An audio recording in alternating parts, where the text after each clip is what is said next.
I'm going to attempt to fix a problem. This wall right here is falling in. It's leaning. I've decided that instead of spending thousands to pay someone to fix it the right way, I'm gonna spend a couple hundred and just make it okay. This is gonna become a play area for my kiddos, so I just wanna make sure that it holds up over time and is stable in case of an earthquake. Here's the plan. I'm gonna support this wall with these giant beefy L braces. I'll press them into the wall and tilt it back as much as I reasonably can, then pour a big footing around the bottom part of the L to hold it strong. I'll do this 4 times to hold the most vulnerable parts of the wall. I've already done a bunch of work so far. Roll it.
I gotta move this tree. I don't know if it's gonna work.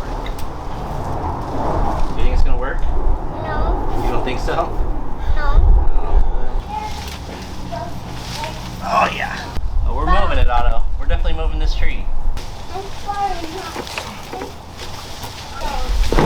You're gonna eat the bed.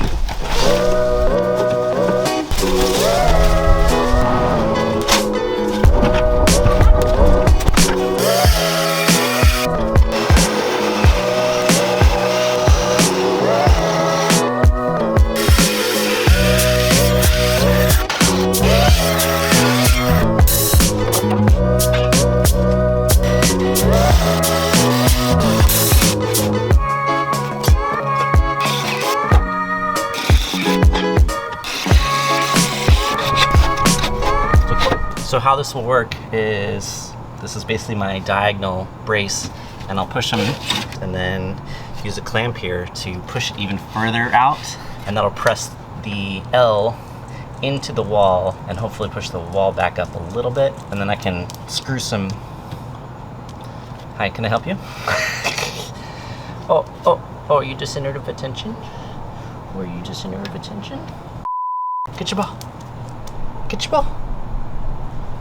So yeah, I'll press this and then I'll screw this all together so that way it'll hold tight without the clamps. And then I'll pour some concrete. I'll remove these after the concrete is cured, and that'll be it.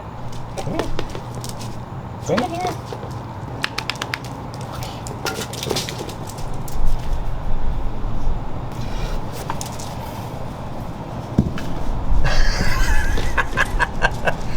That dog is nuts.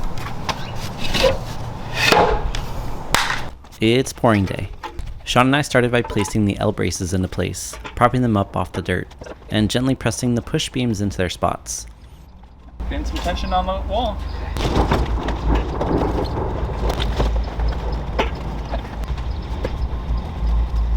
Once there was just a little bit of pressure on the L, the wood supports holding them off the dirt were free to move. We straightened up the beams so they stood vertical. Then we worked together, expanding the beams at the same time to put pressure on the wall, pushing it back ever so slightly. We used wrenches to give leverage, spinning the clamps. Now, I knew that I wouldn't be getting the wall back to perfectly vertical. I just wanted to decrease the amount of lean and put the pressure on the steel L's and new footing. Does the wall look straighter? It does, actually. Then I drove a bunch of structural screws through the 2 beams to hold it steady through the concrete pouring and curing process. I just want to do a quick before and after to show how much we were able to push the wall back. So here's before and after. Before after, before, after, and an even closer look, before, after. I'm honestly pretty impressed with how well this jig works. Everything was in place and holding well. We added a bunch of rebar for strength, had 50 bags of concrete on standby. Time to go. We mixed 2 60-pound bags at a time, and it took us a minute to figure out the ideal mix to water ratio. This mixer came in clutch. Wouldn't have done it any other way. I do have to say, it took a minute to find our groove, but once we did, we were rolling. Since this was my project, I handled moving and loading the heavy bags into the mixer and added most of the water. Sean handled moving the mixture around in the pit to fill the gaps and voids. We kept going until we filled up the entire pit, then smoothed out the top layer. It took 17 bags to fill this footing. 8 batches, with 1 batch getting 3 bags because we put too much water in it. We jumped right to the other side. With a pretty good understanding of the process, this side was much more efficient. This side took 9 batches and 18 bags total. In the long run, these footings will be covered up, so we smoothed out the top surface pretty well. But once it looked fine, we left it alone. The only problem was when Doofy marched his short, stumpy legs on the first footing. We had to stop and wash his paws really well. The camera had overheated it and missed it, but a barrier was needed while everything was curing. Hey, don't you think about it. Get out of here. Did you learn your lesson?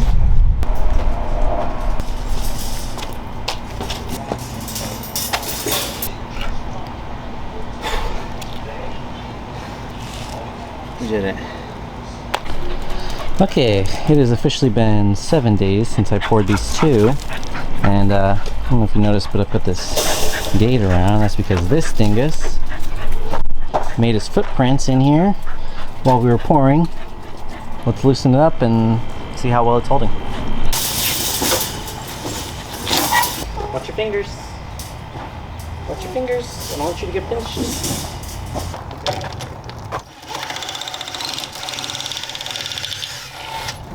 I want to help. I need a red tool. What? I need a red tool. A red tool? A red tool. Where's the red tool? It's in the workshop. What red tool? The red tool is in the workshop. You want to show me what tool you're talking about? I need the red tool. With the scooper? What's I up? need it. Here, do this. Right here. Press this. Uh-oh. There you go. Okay, you gonna help me?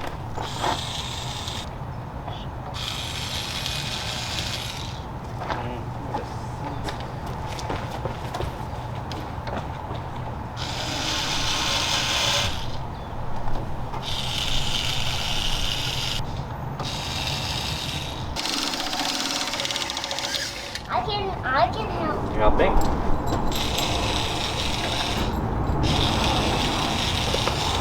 Okay, stand back. Over there.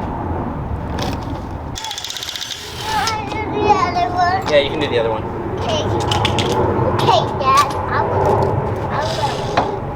Thank you, Mr. Otto.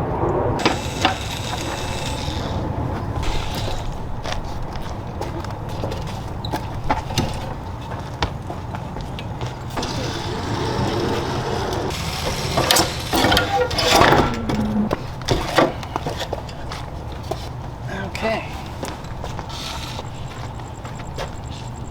I can help you on. Just by like the feel of it, it feels pretty dang sturdy. So I feel pretty good about it. Okay, 2 down, 2 to go. These braces are on the much more unstable part of the wall. The part that feels like just a strong gust of wind away from falling over. I stocked up on more concrete with 52 bags at the ready. With just a slight bit of pressure on the wall, I took a rough angle measurement. Daniel was here to help me with this pouring session. We followed the same process as before, applying pressure to push the wall back into its ideal position. Here's a good before and after the push. That's a pretty significant difference to the wall. And applying pressure here even helps relieve some of the pressure off the L brace on the right. You can see the wall here move back too. Strength in numbers. Daniel showed me a trick that made it much easier to move the heavy bags of concrete. Using scrap pieces of rebar, place the bag centered over the bar. Slice the top of the bag with a blade and pull the rebar up, using the rough ridges of the rebar to slice the bag into 2 equally sized halves. So instead of struggling to handle 60-pound bags like before, we'll be moving 30-pound bags that are easy to dump into the mixer. Kinda like before, I handled moving and adding bags, and Daniel manned the hose and moving the concrete around into the pit to fill all the voids. These pits utilized exactly 23 bags of concrete each, which means for all 4 posts, I used 81 bags, which totals 4,860 pounds of concrete, almost 2.5 tons. That's a lot of muscle holding back this wall. Alright, this is post concrete hardening.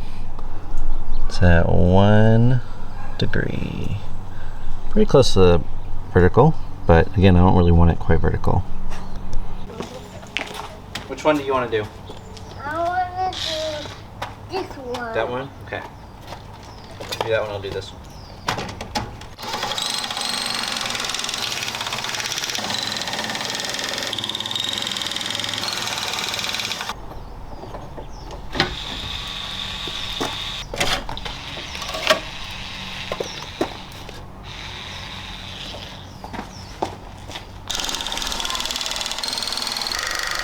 Straight back. So hang on, can you stand back for a second? Go stand right there. I don't want you to get hit. Thank you.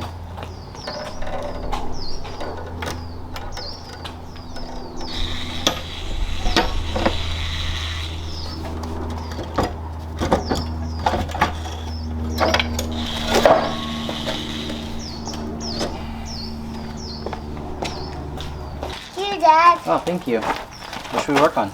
We can work on the car. Okay, let's go work on the car. Okay, let's go. Alright.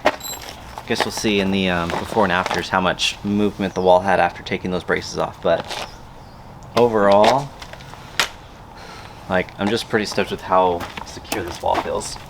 It used to have a lot of like movement when you pushed it, and now it has none. So, but yeah, overall, it's just way more supported and way more safe. So that's good. That's a wrap. Dad, can I do it? You wanna trade? Here, I'll use this one. You use that one. It's too heavy. Too heavy. It's so heavy. Here you go. Got it. Okay. Woof. Let's Let's go. Dad. Alright, here we go.